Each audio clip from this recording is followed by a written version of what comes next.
Assalamualaikum warahmatullahi wabarakatuh. Alhamdulillahirabbil alamin.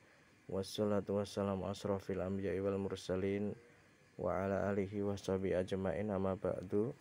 Puji syukur senantiasa kita panjatkan kehadirat Allah Subhanahu wa taala yang pada kesempatan pagi hari ini alhamdulillah kita masih dipermudah oleh Allah untuk mengikuti pembelajaran jarak jauh kita.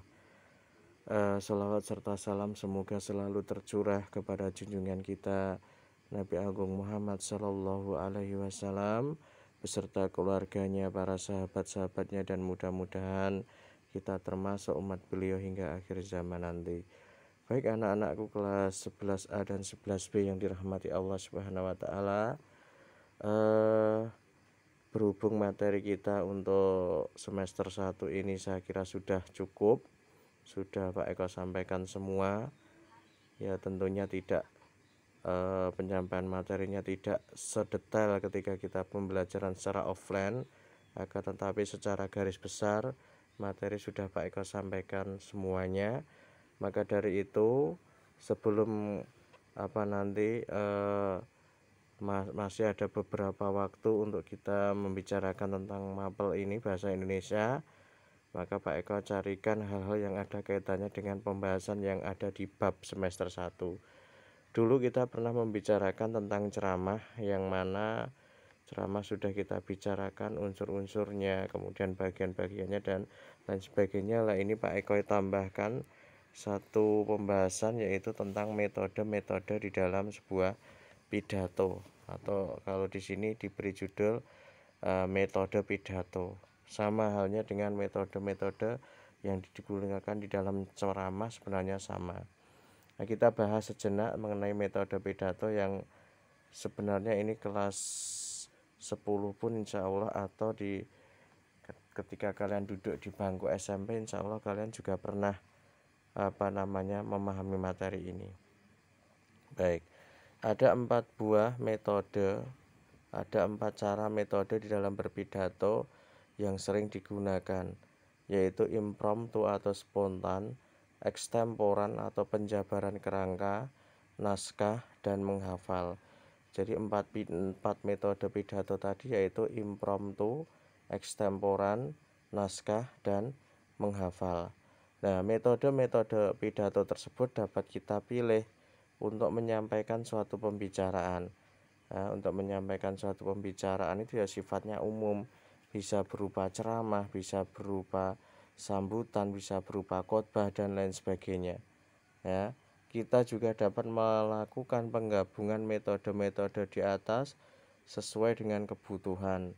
Perlunya penggabungan metode dikarenakan setiap metode pidato memiliki kekurangan maupun kelebihan, sehingga apabila kita melakukan suatu kolaborasi antar metode akan didapatkan hasil yang lebih baik. Jadi dari 4 metode ini bisa kalian pilih salah satu di antara keempatnya, atau kalian bisa mengkolaborasikan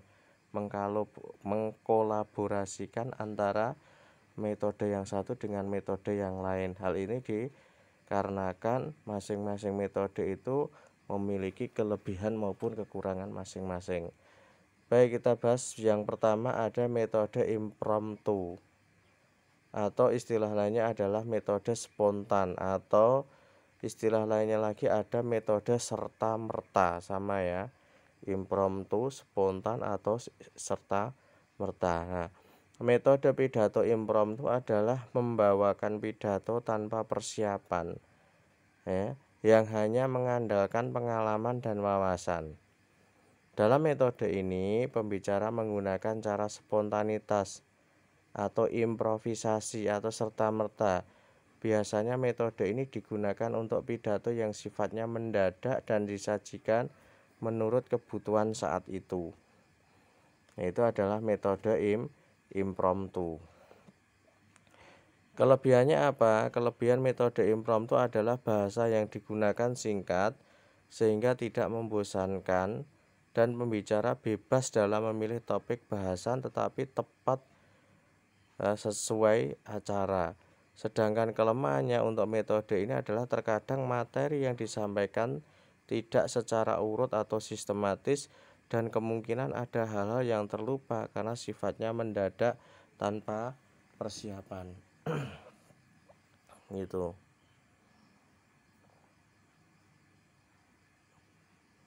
Kemudian yang kedua ada metode ekstemporan. Metode ekstemporan atau penjabaran kerangka atau secara umum bisa dikatakan metode garis besar, yaitu teknik berpidato dengan menjabarkan materi yang terpola. Maksud terpola yaitu materi yang akan disampaikan harus dipersiapkan garis besarnya dengan menuliskan hal-hal yang dianggap penting. Ini adalah metode ekstemporan. Kalau impromptu tadi spontan atau serta-merta, sedangkan ekstemporan itu penjabaran kerangka atau metode garis besar. Kelebihan metode ekstemporan yaitu materi yang disampaikan dapat diungkapkan secara terurut dan sistematis.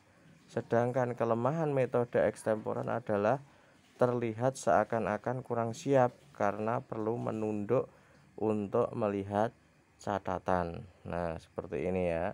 Jadi kelebihannya itu apa? Materi yang disampaikan bisa disajikan secara sistematis, secara urut. Jadi kelemahannya ya, orang yang berpidato dengan metode ini seakan-akan dilihat dari kebanyakan orang nanti seakan-akan kurang siap karena ya tentu saja pasti nanti sesekali melihat catatan seperti itu. Kemudian yang ketiga metode naskah ya. Metode pidato naskah adalah berpidato dengan menggunakan naskah yang telah dibuat sebelumnya. Metode ini biasanya digunakan dalam pidato resmi di mana pembicara selalu membaca naskah yang telah dipersiapkan sebelumnya.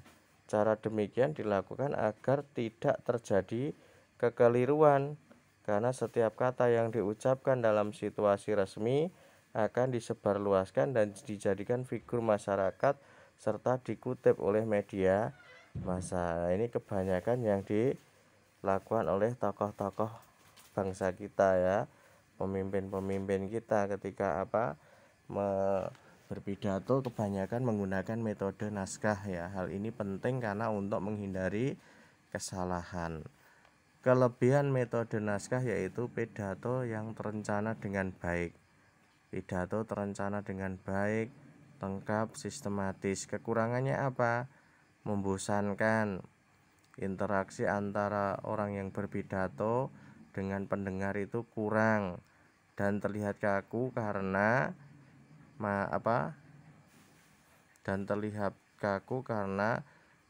pembicara selalu melihat naskah seperti itu. Kemudian metode yang terakhir yaitu menghafal. Metode pidato menghafal yaitu menghafal suatu rencana pidato yang telah dibuat sebelumnya.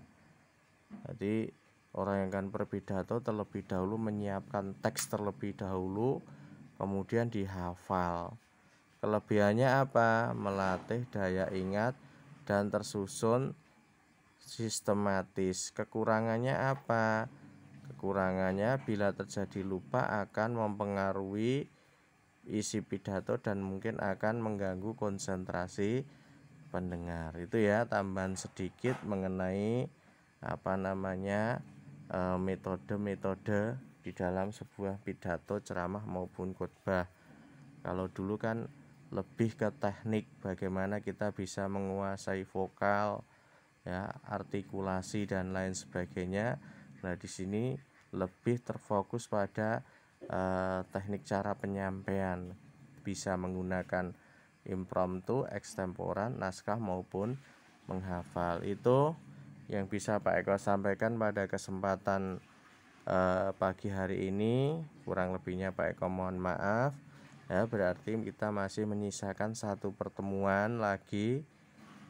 Kalau tidak salah untuk besok pagi atau Sabtu ya, Jumat atau Sabtu masih menyisakan satu pertemuan lagi. Nanti kita coba Pak Eko carikan hal-hal yang ada kaitannya dengan materi yang ada di bab di semester 1 ini ya.